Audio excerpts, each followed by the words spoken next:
Hello everyone, welcome to another interesting and informative session of the Analyst brought to you by Vajiram and Ravi. In today's session, we will discuss 7 important articles as featured in the Hindu and Indian Express for your comprehensive understanding of the current affairs explained to you in the easiest language possible. The topics are as follows. From your analysis section, in the first topic, we are going to analyze the persisting issues with the Assisted Reproductive Technology Act and the Surrogacy Act 2021 in the light of the recent judgment by a High Court. Then in the second topic, we are going to examine the issues which are plaguing the farm sectors in our country and some innovative suggestions provided by today's editorial. Then from your simplified section, we'll be taking up 5 news. We will not only try to simplify the news for you, but also provide the much important value addition and practice question keeping in mind the approaching prelims 2025. So stay tuned. In light of a recent judgment of a High Court, the editorial today highlights the several loopholes which persist in the Assisted Reproductive Technology Act 2021 and the Surrogacy Act 2021, which forms an important component of your GS2 paper under the larger theme of government policies and interventions. So let's start our today's discussion by understanding what do we mean by the Assisted Reproductive Technology. It basically implies any kind of technique that is actually being used to obtain pregnancy by handling the human sperm and the oocyte or an immature egg cell of a woman outside the human body in an artificial medium where we basically do the fertilization of egg or ovum and the sperm, turning it into a zygote, which basically consists of 23 chromosomes of both men and women. And over a period of time, this zygote actually develops into a gamete or embryo, and this embryo is then transferred into the reproductive system of a female. Now, there exist 4 significant types of assisted reproductive technology. So, we'll have a quick overlook on them. First is your in vitro fertilization, where basically the sperms are transferred by the catheter into the uterus or the fallopian tube, a part of a reproductive system of a woman. Second is your gamete intrafallopian transfer, where the unfertilized egg and sperms are being transferred into the fallopian tubes using the surgery method, that is laparoscopy. Then there is your intracytoplasmic sperm injection, where there is an injection of sperm directly into the eggs, or your zygote intrafallopian transfer or ZIFT, which basically exists for zygote or early embryo being transferred into the fallopian tube using again the laparoscopy method. So when we have understood ART and the significant types of it, now the question arises that does there exist any particular act of the government of India which actually is dealing with this case, and the idea is yes. So there exists Assisted Reproductive Technology Act 2021. So let's try to understand the provisions of it. First of all, it actually provides for the establishment of ART clinics and banks which shall be registered with National Registry of Banks and Clinics. And such registration is actually valid for a period of 5 years. Now let's say for example there is a man and woman and they want to become the donor. Donor of what? Donor of sperm. You guys can recall the movie called as Vicky Donor. Or for example the oocyte or an immature egg cell. So there are certain conditions for them. For example, the men shall be age of 21 to 55 years and the women shall be age of 23 to 35 years. In the woman, there are certain additional conditions as well, such as for example, she shall be a married person and she shall be having at least one child who shall be of minimum age of 3 years. Then any such child who is born under this ART method shall be deemed to be the couple's biological child and the donor has no parental right over the child. Then when it comes to consent, there shall be the written consent of the donor and there shall be an insurance coverage which shall be provided to these donors. And when it comes to the regulation, the Act itself actually establishes the national and state boards under the Surrogacy Act 2021. What are the listed offences under the Act? So first is obviously any such children born shall not be abandoned. Second, sale or purchase of embryo cannot take place. Then transfer of embryo into male or animal shall not be done. If any such provision is violated, any such offences is being committed, then there are stringent punishment. For example, there can take place imprisonment of 8 to 12 years or there is a hefty fine of 10 to 20 lakh rupees. The Act also prohibits the advertisement of sex-selective assisted reproductive technology, abortions, or let's say for example surgeries. So keep these kind of offences in your mind. Then we are going to move towards to understand the provisions of the Surrogacy Act 2021. So let's say for example, if the woman is declared infertile or deemed to not to be fit to actually born a baby in her womb, then there is a requirement of a surrogate. A surrogate who is actually going to, let's say for example, we are going to fertilize this egg and sperm, and then we are going to artificially transfer it into the surrogate mother who is actually going to carry the baby forward. Now there are certain provisions for the Surrogacy Act as well. So because in our country at one point of time, it started from the year of 1976, and by the time of 2020, actually India was declared as the tourism spot for the surrogacy activities because of the cheap surrogacy prices which used to take place in our country. So a lot of foreign nationals who were declared or deemed to be infertile, they used to come in our country and use this surrogacy provision. That is why under the Act, now only altruistic purposes, so you can do surgery only for altruistic purposes now in our country and not for commercial purposes. So what is commercial surrogacy? It is a process by which an individual or couple pays a fees to a woman in exchange for carrying and delivering the baby.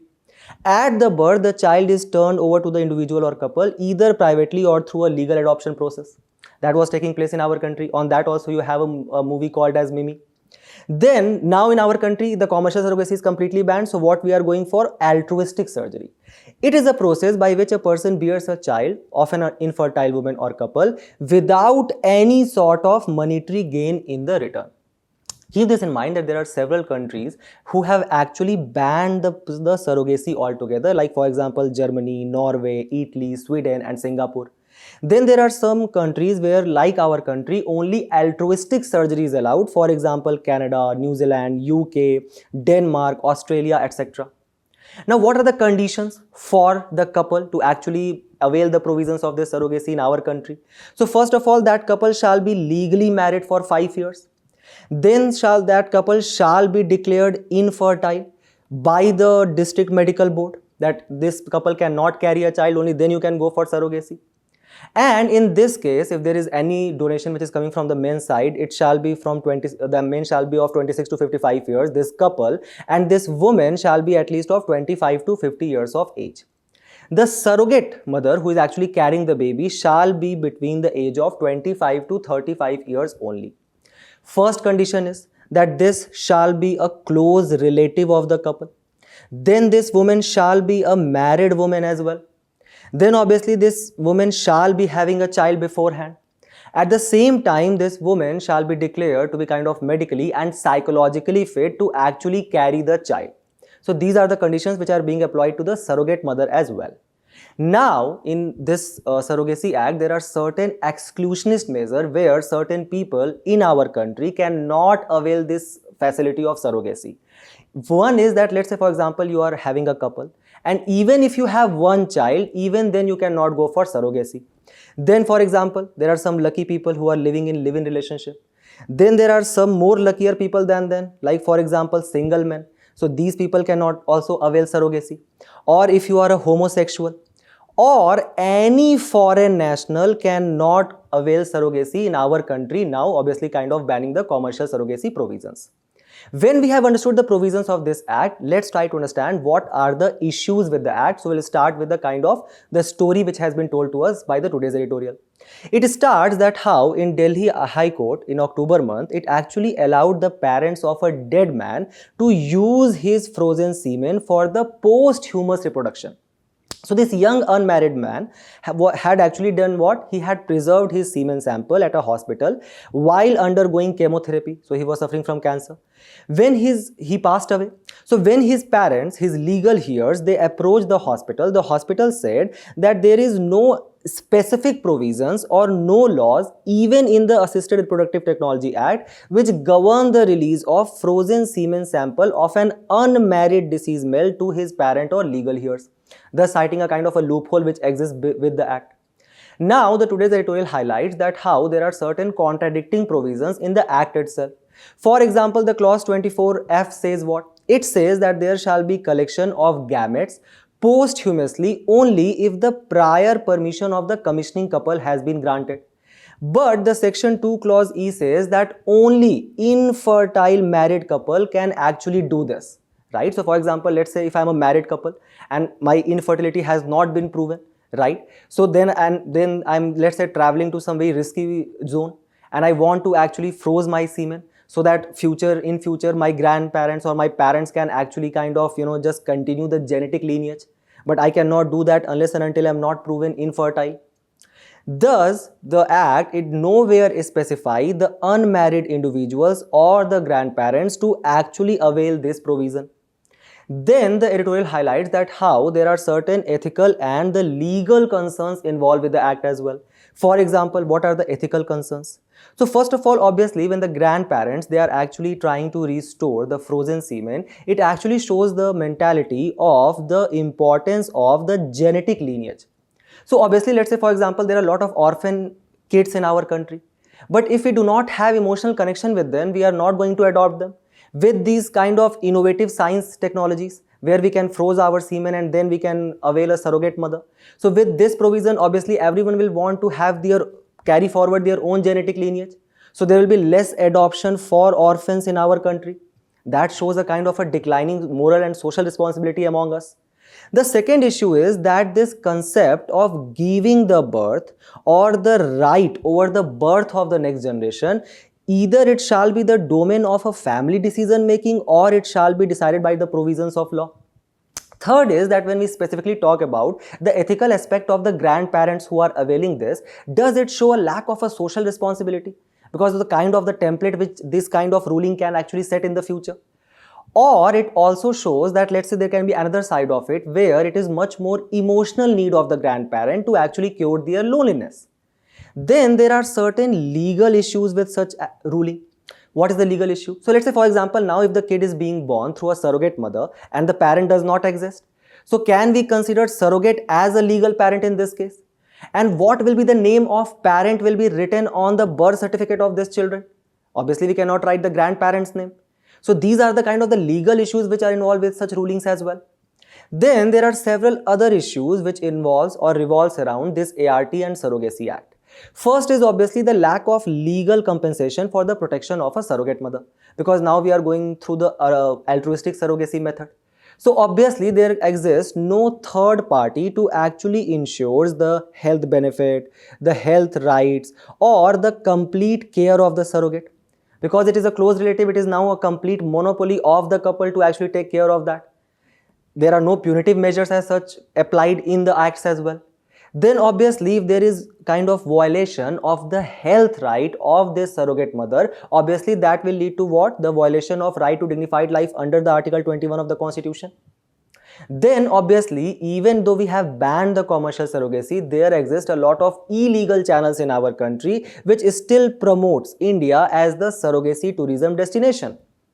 And when we are saying that we are completely going on, let's say for example, the altruistic surgery method, what we are kind of establishing a template is the reinforcement of the patriarchal norms, where we are not recognizing the economic value of the work which is done by the woman.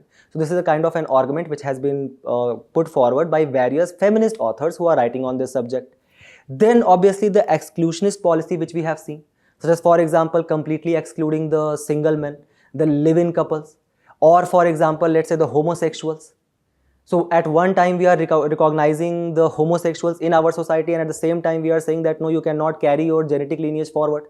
So there is a kind of an exclusionist policy as well. Or let's say for example, what if I have only one child and at the age of 45 or 50 years the child meets with some accident and now I have lost the year of my life. So what I do in this particular case? And let's say if I am infertile, but now because I had a child, so I cannot avail the surrogacy method. So these are the issues. Then, as the Act suggests, there are many barriers, such as for example, under the Act, a couple can opt for a surrogacy only on medical grounds and should produce a certificate of eligibility. The couple should have been married for 5 years and shall not have a child. So let's say for example, what if after 3 years or 4 years also if we are unable to produce a child, what will happen then? The surrogate mother has to be a close relative, so there is kind of an emotional connection which can actually build up between the kid and the mother. So there is no provision to actually deal with such kind of ethical issues as well. Or the law actually allows a single woman to resort to a surrogacy, but at the same time she has to be a widow or divorcee between the age of 35 and 40 years. So these are the issues as well. Single men are completely non-eligible. Thus, the today's article suggests that there are certain steps which shall be taken, such as, for example, following the template of Dude Ward versus Spence and Earworth versus North Bristol NHS Trust case. These lawsuits actually dealt with the ownership of human biological material and the rights of individual or families to control it after the death. So what the High Court has done, it has actually allowed for the provision of this, restored semen. So the editorial today highlights that how it actually leads to kind of a property approach toward the human tissues which shall be discarded, right? The second is that there shall be ethical use of science, obviously, because with more innovations there can be more ethical and legal issues which can actually emerge. The third is that there shall be a mandatory counseling of the surrogate, and that too done by some expert NGOs or self-help groups. Fourth is that we need to obviously evolve our laws with the evolving technology, and the last is to actually inculcate the idea of ethical egoism. So it's not only about the compensation of the surrogate mother, but if there are certain such surrogate mothers, first of all, a mass sensitization and social engineering among the women at a national level shall be done. There shall be actually programs to promote such kind of altruistic surrogacy, right? So ethical egoism stands for basically when you do something good and you need a kind, get kind of in return some appreciation, some kind of benefit. So you actually want to do more good. So this kind of ethical egoism can be promoted as well. On the basis of this, just try to solve this particular question and we move forward to the next news, where the article actually puts focus upon the various challenges that are plaguing the farm sector in our country and also provides certain innovative suggestions which shall be adopted. So you guys can integrate it with your GS3 paper theme of the agriculture sector. So since the inception of our civilization, it is actually the surplus of agriculture which has sustained various important cities and various period of growth, whether it was, for example, the cities of Mahajanpadas or the Vaigai River civilization.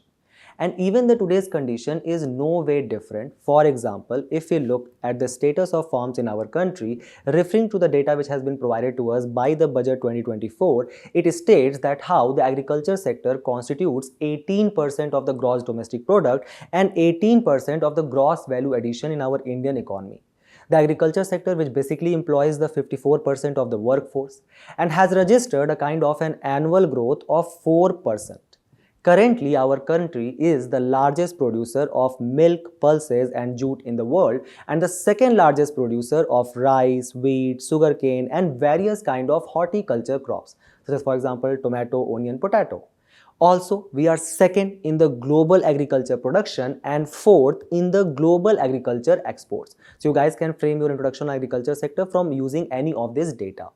Also, if you refer to the Economic Survey of 2023, it highlights the various achievements of agriculture sector, such as, for example, how it has registered an average annual growth rate of 4.18% at constant prices over the last 5 years. The livestock sector has actually registered a compounded annual growth rate of 7.38%. 90 lakh hectare has been covered under the micro irrigation in the country. Then around 8,100 FPOs or farmer producer organizations have been registered under the new farmer producer organization scheme, which was launched in the year of 2023. The free food grains provided to about 81 beneficiaries under the National Food Security Act has been further extended for the period of 5 years. So these are the various achievements which our agriculture sector has registered. However, today's article highlights that how this sector is actually facing several issues, the first one of them being obviously the climate change. For example, we know that our production system is being challenged. How? In India, the temperature has risen by 0.7 degrees Celsius compared to 1951, and the precipitation has actually fallen by 6%. This is increasing the risk to the various agri-production basket. Thus, the development of climate-resilient agriculture has actually become imperative. And currently, this climate-resilient agriculture is less than 0.5% of our total agriculture GDP and needs to be doubled to at least 1%. So now let's try to understand the impact of the climate change on agriculture, as we have discussed before as well in the Analyst, by taking up a case study of the Marathwada region, where, let's say, for example, there was a farmer. The farmer was actually growing crops like soya bean and cotton during the Kharif season which basically lasts from the month of July to October. and he was actually expecting a return of 80,000 from his produce over the 4 hectare of land. However, because of one extreme rainfall event, 80% of his crop was actually destroyed. The article at that day actually highlighted that how such climate change has led to 70% of the rainfall in the drought-prone Maratha region occurring only in the 3 months, and that is June, July and August. So for example, this chart actually shows the number of the rainy days for the month of August. The frequency of those days with more than 3 mm of rainfall has actually been dropped by 30% in the August, and August is basically a critical period for crop growth. So at that time the rainfall is actually declining. But the number of rainy days for the month of September had actually 18% more rainy days, and this month of September is because of this rainfall there is going to be waterlogging, and this is actually the month where the crop is actually approaching the harvest. So obviously these kind of extreme weather events are significantly impacting our agriculture production. For example, if you refer to the Indian Council of Agriculture Research, a recent report has highlighted that how, for example, in the rice, there has been decline of 6% in the production. In wheat, it is around 7.5% because of the impact of climate change. Thus, what has been the government's response to that? Let's look directly at that. So the government very recently has actually tried to put impetus upon the climate resilient agriculture by launching the National Mission on Natural Farming, where there will be a need-based 10,000 bio-input resource centers will be set up to provide easy availability and accessibility to the ready-to-use natural farming inputs for the farmers. Then around 2,000 NF model demonstration farms shall be established at the Krishi Vigyan Cranes, various agriculture universities and the farmers field. Also, the farmers will be provided with easy certification system and dedicated common branding to provide access to the market for their natural farming produce which they are doing. So basically what we are actually trying to move away from the fertilizer based farming which we were promoting under the green revolution to actually kind of meet with our food deficit which we were facing at that time. So now we are moving towards what? Natural farming, where we are actually going to put less impetus upon the fertilizer which are actually responsible for the emission of various greenhouse gases. Second is, for example, we are going in this particular mission to promote natural farming in the mission mode across the country, where the total outlay has been around 2,481 crore. And it will be implemented in 15,000 clusters in the Gram Panchayat which are willing and reach 1 crore farmers. The preference will be given to the areas which are having prevalence of practicing natural farming, your various kind of primary agriculture, credit societies, FPOs, etc. And what will be the benefits of this? So the mission aims at promoting the natural farming practices for providing safe and nutritious food for all. Also, it is designed to support farmers to reduce the input cost of cultivation, and it will end up building healthy soil ecosystem, promoting biodiversity and encouraging more diversification of crops. So we are going to grow kind of less water intensive crops like sugarcane, rice, etc. and move towards much more drought prone, climate prone crops like, for example, millet. Second problem which article highlights is the poor soil health, a kind of a topic we have discussed again in the Analyst. The idea is that the article suggests that nourishing soils through the appropriate fertilization, be it through biofertilizer or chemical fertilizer, is critical. But fertilizers have to be applied in the right quantity. So for example, can anyone tell me what is the ideal N:2P:K ratio as have been told by me in the Analyst, right? But when we come to this kind of macronutrients like, for example, nitrogen, phosphate and potash, as well as of micronutrients like, for example, iron, zinc, boron, etc. But the current fertilizer subsidy, where the government is completely subsidizing the urea. So for example, the government is saying that, let's say the kind of production or the import cost of urea is 100 and the farmer has to pay, let's say for example, only 5 rupees. So this complete 95 rupees which shall be given to the companies is being borne by whom? By the government. So obviously it is very cheap for the farmers to use urea which has high nitrogen content. They will be using that. So this subsidy is not promoting the right usage of fertilizers. Urea, which is massively subsidized compared to the other nutrients, leading to the overuse of N and underuse of P and K. For example, you guys can recall the case study of Punjab, where the last article, how it showed that, for example, in Punjab, we are actually using 69% more nitrogen than required, and we are actually using 86% less P and 8% less K, right? This is exactly what the article is saying. And what is the harmful impact of such overuse of fertilizer? So for example, in the last time we understood about the soil acidification. Because of the overuse of fertilizer, there takes place what? The production of ammonium sulfate and ammonium nitrate. And that leads to the kind of formation of hydrogen ions in the soil. That declines what? The pH level of the soil. So the soil becomes acidic. And when the soil becomes acidic, obviously the nutrients in the soil will decline. The various kind of bacteria and fungi and the earth forms which are required in the soil and for the healthy production of the crop, that decline as well. So the crop productivity is declining because of it. Second, there will be obviously the depletion of essential nutrients which take place. So for example, we are providing through this fertilizer to our soil what? Only the macronutrients. But the micronutrients like organic matter is not being provided. And when we are not providing the organic matter to the soil, obviously the water retention capacity of the soil is actually going to decline. So if the soil is actually less moisture and obviously has more granular soil, then if the wind is going to blow, there will take place what? The soil erosion. And over a period of time, there will start taking place the development of salt flakes in the soil and thus increasing what? The density of the soil. So the penetration of the roots and the water percolation will decline. The underground water table will decline as well. So that leads to soil compaction and the reduced fertility.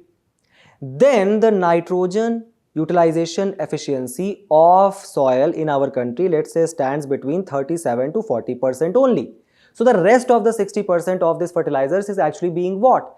Through the various water channels and drainage system, it is actually being leached to various water bodies where it is causing what? The eutrophication or the emergence of harmful algal blooms in the water bodies. And because of that, it will lead to what? The increased demand of biological oxygen demand and chemical oxygen demand, and thus the biodiversity in that particular water body will decline. And through the process of bioaccumulation and biomagnification, it can also lead to the contamination of food crop. So now let's see what are the steps which has been taken for the soil conservation by the government. Now some of you will say that, sir, because we are using this fertilizers, obviously the productivity would have declined, but the answer is no. For example, just look at the crop yield response to the fertilizers. How through the time period of Green Revolution launch in 1967, it has been actually consistently declining.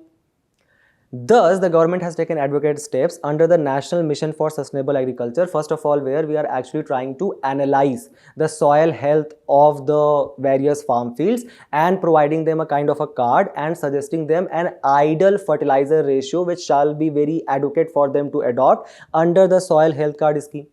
Then under the, for example, Krishi Sakhi Convergence Program, we have actually tried to train 70,000 rural women who will actually become a kind of a guide for the farmers to actually suggest them on which kind of organic fertilizer they shall use.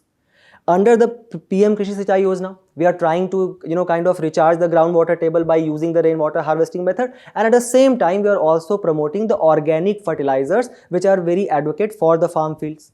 The same promotion of organic fertilizers also takes place under the Paramparagat Krishi Vikas Yojana and your mission on organic value chain development in the Northeast region. Then, for example, there is National Innovation on Climate Resilience Agriculture by Indian Council of Agriculture Research Initiative launched in 2011, which actually do a lot of scientific research on the soil health and thus adequately provides for the various kind of ratios of fertilizers or the crops which are suitable for that particular field. Also, they are putting a lot of technology methods on the field of the farmers. The third issue which has been highlighted is the poor supply chain management which specifically exists in the horticulture sector, where the article highlights that how we have been unable to repeat the success of Operation Flood. The Operation Flood, which was launched in the 1970s to actually boost the milk production in our country by the National Development Dairy Board, which actually make our country from a milk deficient country to the largest milk producer in the world today. But we have been unable to apply the very same template in the horticulture sector, the article today argues. The reason it gives is the first is the small land holding of the farmers. So for example, if you look at the National Agriculture Commission's data, it suggests that how 86% of the farmers in our country actually holds less than 2 hectares of land. So for example, obviously we cannot completely rely on horticulture crops, right? Because they are very much perishable. So we need to grow, let's say for example, staple crops, and along with that we can grow some horticulture crops as well. But this access area does not exist because a lot of farmers are small farmers, marginal farmers. Second is the crop rotation cannot take place to actually provide adequate nutrients or the soil regeneration capacity.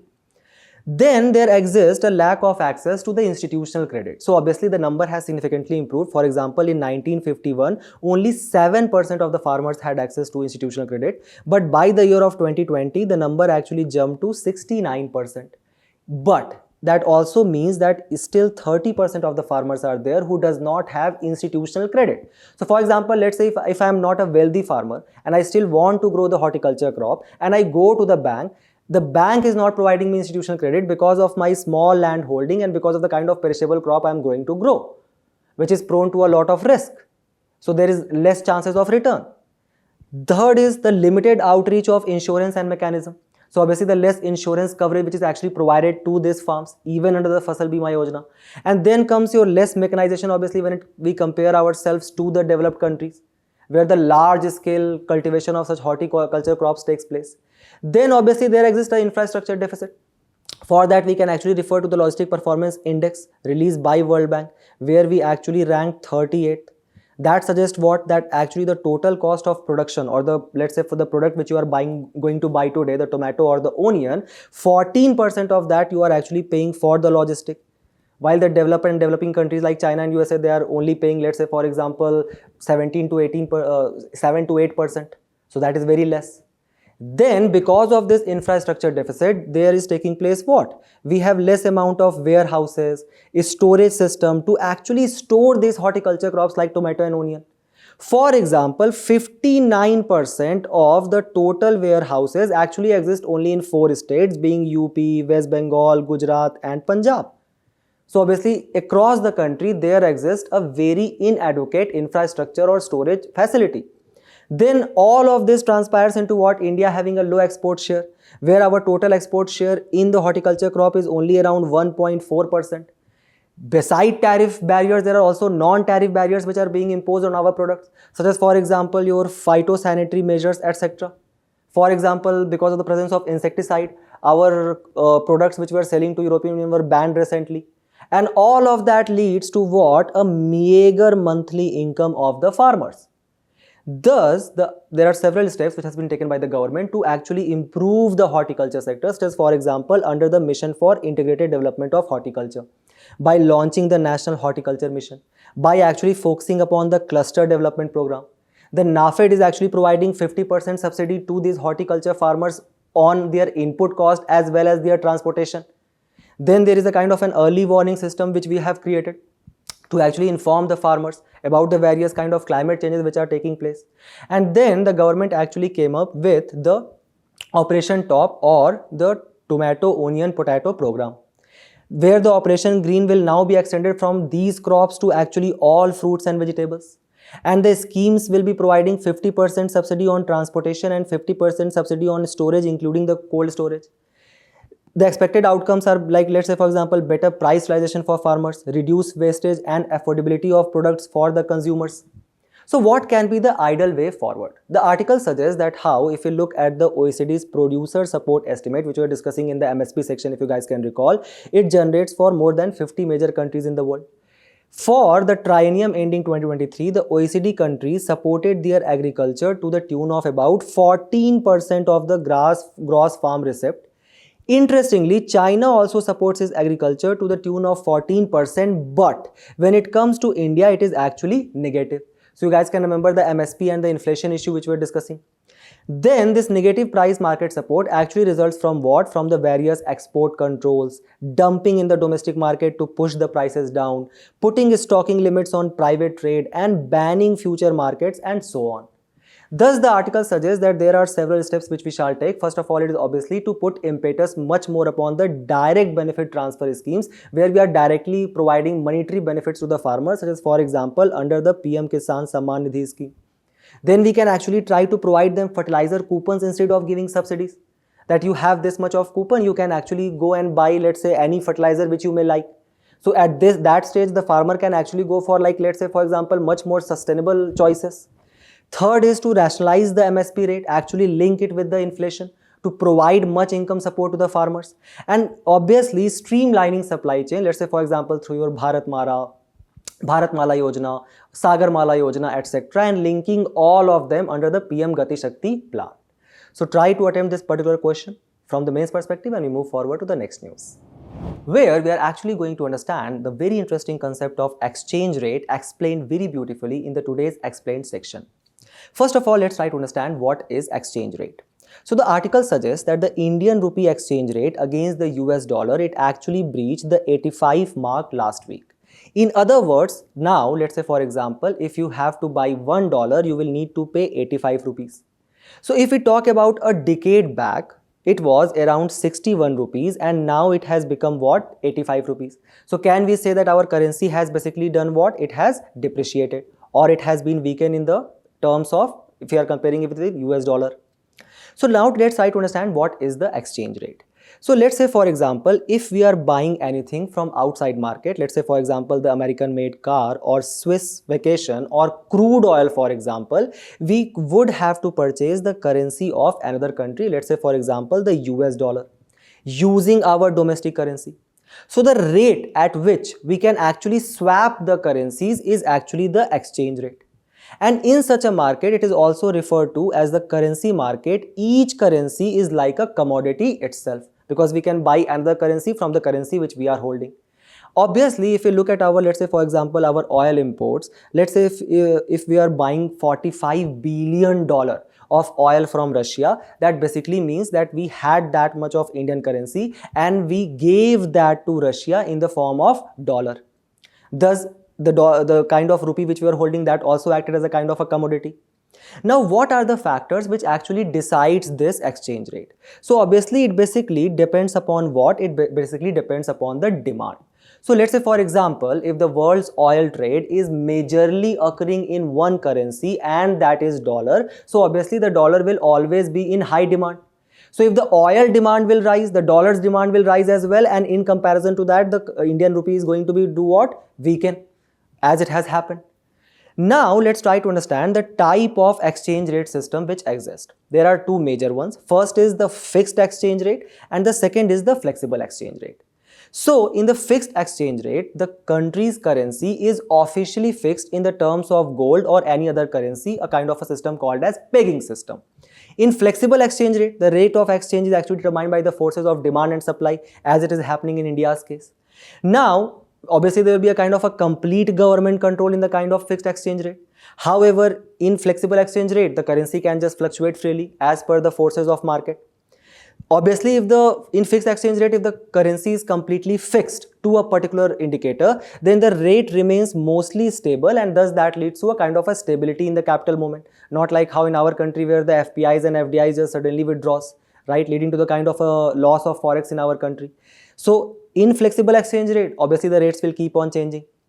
In fixed exchange rate, because we have kept our currency to a kind of an indicator, it is obvious that our currency is kind of devalued to its original value. In flexible exchange rate, the currency's amount or the value will appreciate or depreciate as per the demand. Now, when we are saying that we have fixed our exchange rate in the terms of, let's say, gold or any other currency, let's say for example US dollar, it is obvious that the large forex is required. However, in our considering case of our country, there is no need to maintain such high amount of forex reserves, because let's say for example, if there is high capital inflow in our country, we'll get a large amount of forex reserves. Now, in the fixed exchange rate system, obviously that will lead to what? A kind of a deficit in the balance of payment, because we are depending solely on the requirement of other currency, right? In flexible exchange rate system, the deficit or surplus in BOP is automatically corrected. What model applies to India? Neither two of them. We have actually gone to called as managed floating rate system, that is dirty floating, where it has what? Both fixed and flexible characteristic. Where obviously, as we can see, the value of the rupee is being determined by what? Determined by the market forces. But at the same time, the Reserve Bank of India, the central bank, can intervene in a case where the rupee is actually depreciated a lot. And let's say if it has depreciated a lot and we are actually depending on the import of, let's say, oil, that can lead to a large scale balance of payment deficit for us.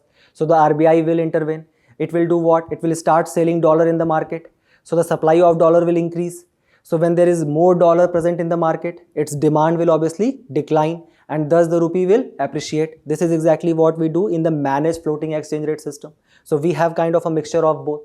Then there exist two types of important exchange rate. Let's try to understand that. One is called as nominal effective exchange rate and the other is called as real effective exchange rate. What is nominal effective exchange rate? So that is basically the kind of a weighted average of, let's say for example, it is a kind of a value which we assign to our Indian currency in the terms of a weighted average of, let's say for example, the top 40 countries currencies with which we are trading. These 40 countries which basically forms what? 88% of our total trade, as well as the 6 top currencies which are being used in the world, such as for example your dollar, euro, pound, Japanese yen, etc. Right? So that is basically the kind of an amount which you require to buy a foreign currency, and thus the nominal effective exchange rate also showcases our international competitiveness. So obviously when we are saying it is nominal, we are not adjusting it for what? We are not adjusting it for inflation. So here we do what? We just put the exchange rate of the national currency against the currency of the country and the exchange rate of the national currency against the country of the country during the base period. So the base period here is taken as around 2015-2016. Now remember that whenever the nominal effective exchange rate increases, it basically means that our currency has done what? Appreciated. But then when we are going to adjust this nominal effective exchange rate for the inflation, then we call it real effective exchange rate. So that is basically what? REER is equal to NEER into consumer price index, let's say for example foreign, and the consumer price index domestic. So let's say for example in US, if for example the inflation is around 5%. But in comparison to US, in our country, the inflation is actually less, right? So let's say for example, if the real effective exchange rate is going to increase, it basically means that the kind of trade competitiveness which we had, that has actually declined. Why the real effective exchange rate actually increases? When there is less inflation in the other economy. So if there is less inflation in the US, obviously you are going to buy the product from US. Why you will buy from India? So obviously our trade competitiveness will do what? Decline. So just remember this basic discussion, try to attempt this particular question which appeared in the prelims, and we move forward to the next section where we are going to talk about what are the factors which determine the rupee versus dollar exchange. So first is obviously the trade of good. So let's say for example, if India is importing more good from US than what we are exporting to it, the demand for US dollar will outstrip the demand of Indian rupee. So our currency will depreciate. Same in the trade services. If we are using a lot of American services, obviously the rupee will depreciate. What if the American invest more in India? So if they are bringing their investments into India, we have more dollar supply. They are actually requiring more Indian rupee. So the demand of Indian rupee will increase. So the currency will appreciate. What if USA bans the import from India altogether? Or let's say put a lot of tariff measure. So now they are actually buying less product from our country. They require less amount of rupee. So the rupee will actually depreciate. What if the inflation declines in USA as we saw? So obviously our trade competitiveness will go. Then if there is less inflation in USA, let's say there is a person who is investing in US stock market and Indian stock market.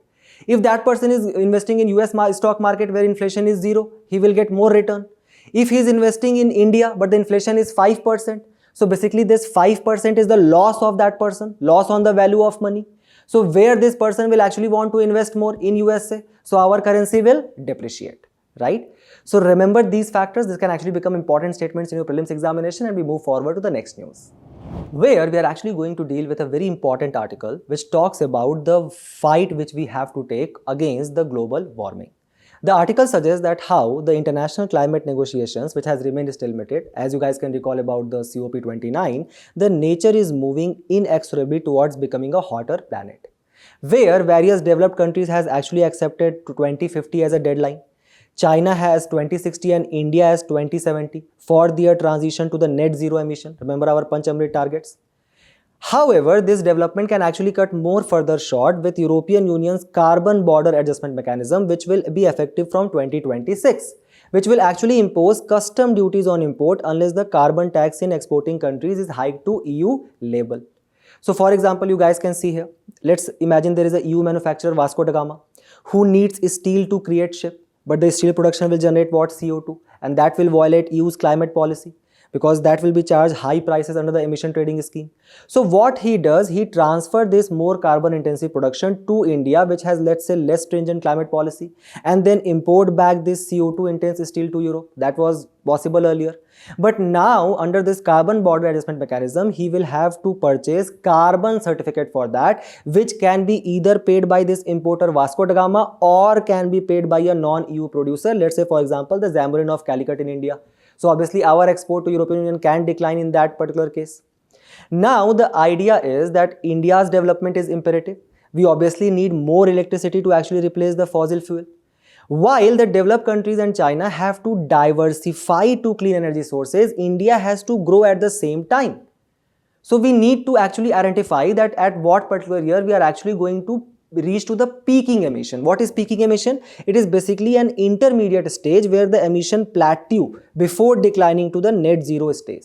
China has accepted the goal of peaking by 2030, but we have not. Why? Because obviously we have a lot of unemployment, as you guys can see here, right? The India's working population has increased, but still there remains a kind of a large scale unemployment rate, almost about to 9%.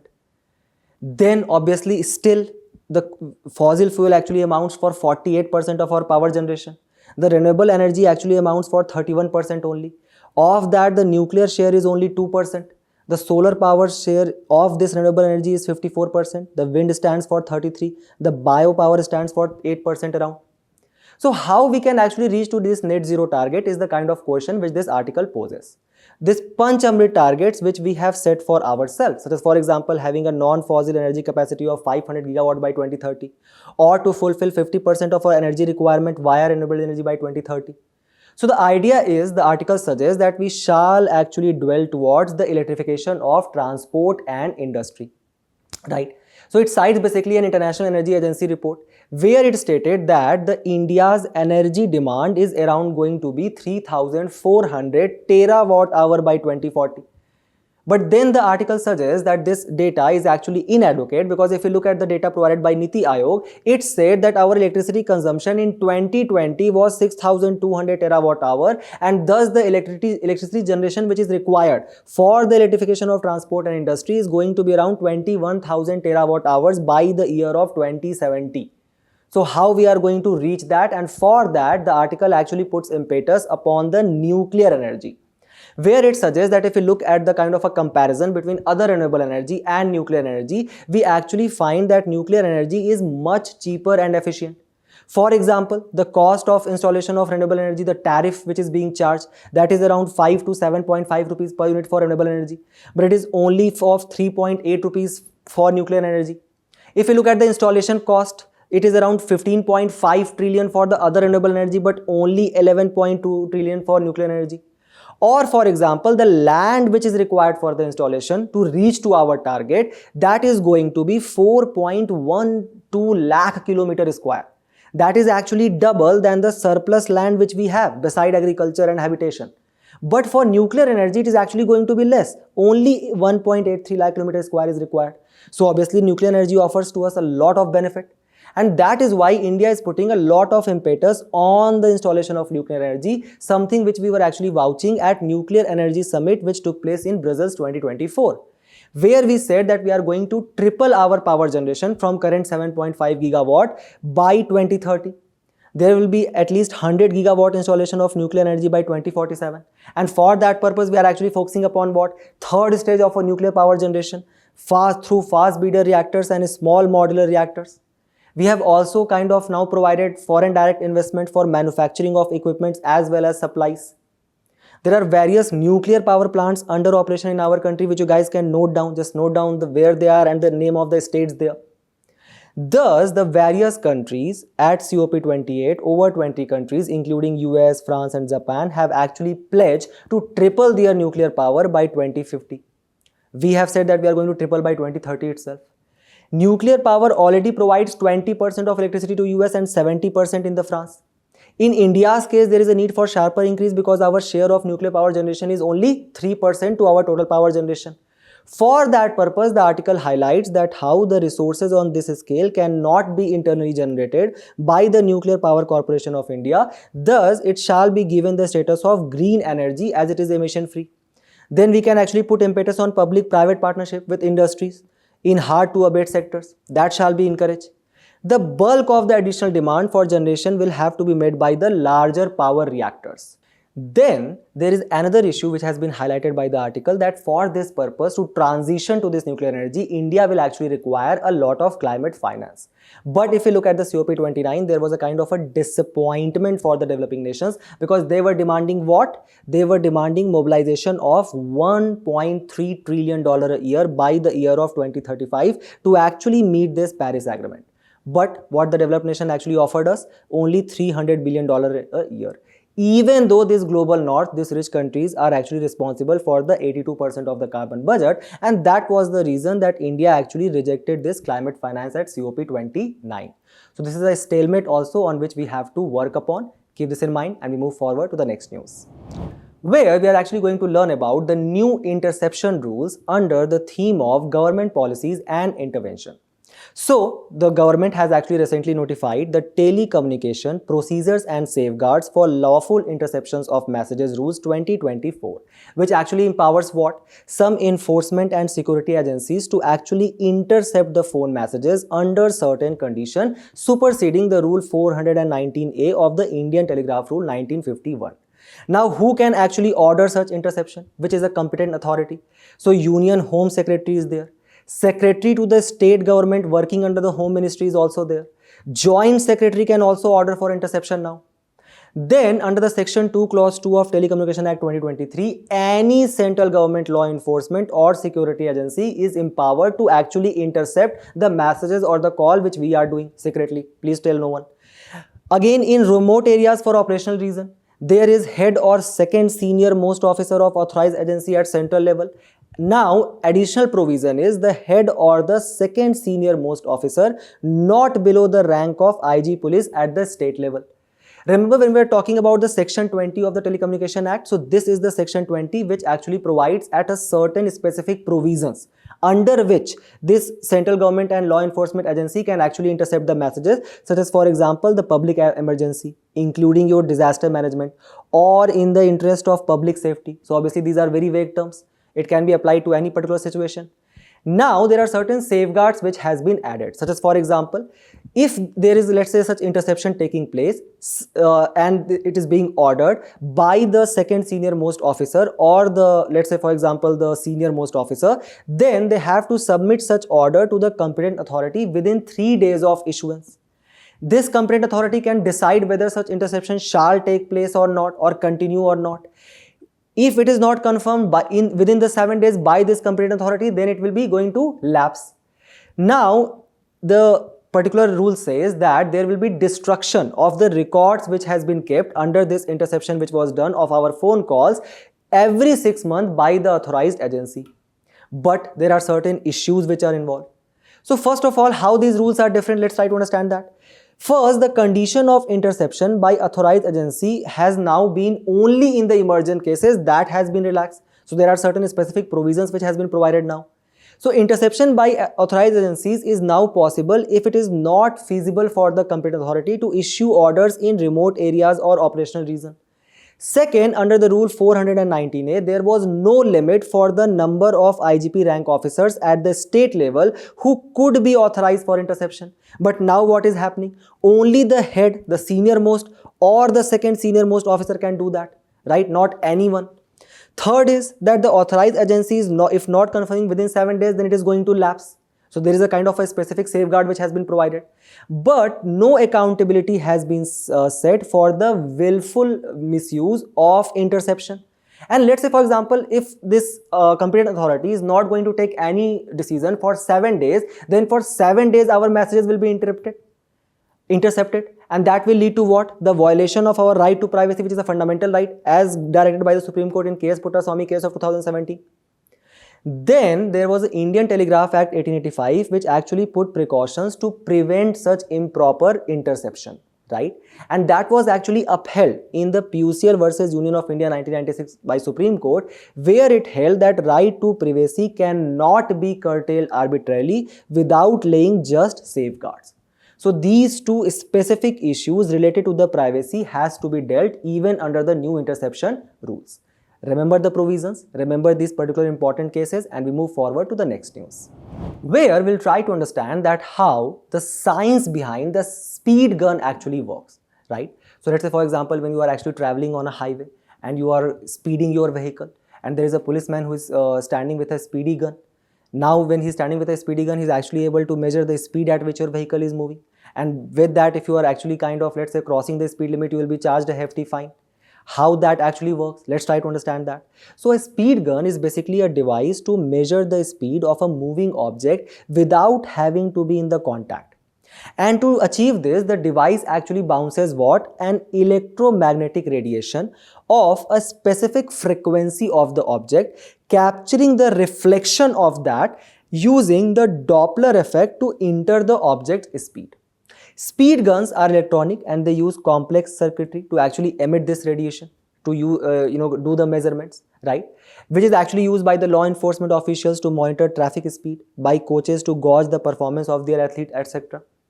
So let's try to understand what is this Doppler effect. So let's say, for example, there is this policeman holding the radar gun, and this is you in this very luxurious car. Now you are moving towards the radar gun. So because you are moving towards this radar gun, you will be basically doing what? You will be compressing the sound wave, the wave particles in between you, right? So that will lead to what? The higher frequency of the wave. Higher the frequency, higher the pitch, higher will be the sound which will be coming to you. So for example, when the car is approaching to you, you hear the sound like zoom. But when the car moves away from you, you hear that passing sound, right? The less frequency sound which goes like zoom, like that, right? So for example, now there is a radar gun and this vehicle has passed away, you have passed away. So now the air particles, the wave particles has been what? Dispersed. So there is lower frequency, lower pitch, and thus lower sound. Similarly, this radar gun, it actually works upon the very same principle of the Doppler effect. So now when the car is approaching towards it, it actually hits what? A radio wave at a speed of light. When this radio wave at speed of light, it hits the car, it hit and travel back. So the changes in the frequency, from that we calculate the speed of the vehicle, and for that there is a formula. The formula is the change in frequency which has taken place between this wave, radio wave, which went and traveled back by the reflection, the frequency of the original signal, and we calculate that with that what? The speed of the moving vehicle. How the speed and the effect is linked. So all electromagnetic waves have a fixed speed that is equal to the speed of light in that medium.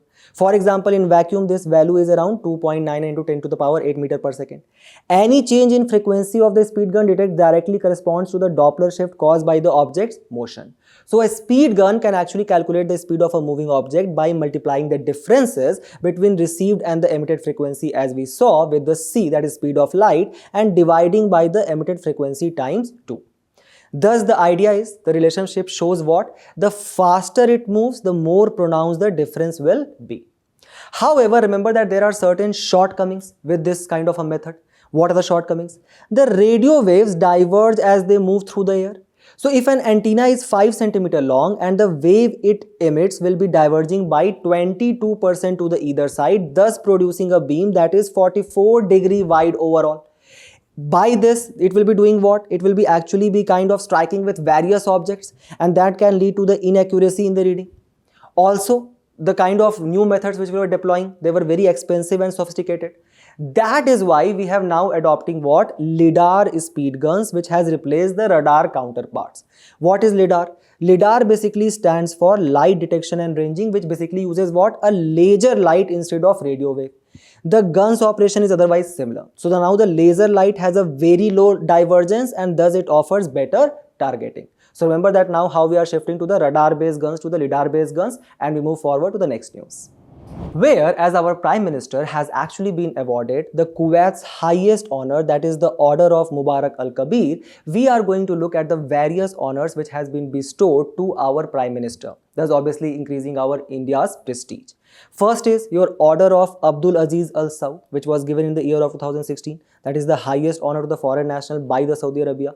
Then the State Order of Ghazi Amir Khan, given in 2016 by the country Afghanistan. The Order of Zayed Award in 2019 by United Arab Emirates. So you guys can just make a list down of it. You can remember it because it can come in actually in that matching portion. Then Order of St. Andrews, that is by Russia. Order of Distinguished Jurist of your Nishan Izzuddin, which was actually given by Maldives. The Ibakal Award, which was given by Republic of Palau in the year of 2023. Then your Companion of Order of Logohu given by Papua New Guinea. Order of Nile by Egypt. The Grand Cross of Legion of Honor by France. The Order of Dragon King by Bhutan, and the Grand Commander Order of Niger by Nigeria, and the latest one being the Order of Excellence, which was given to Prime Minister by Guyana. So just make a list out of it, memorize it before the examination. With this, we have reached to the end of our discussion today. Do not forget to attempt the questions at the end of the video and test your knowledge. We will meet in a very interesting discussion very soon. Till then, all the very best for your preparation, and thank you.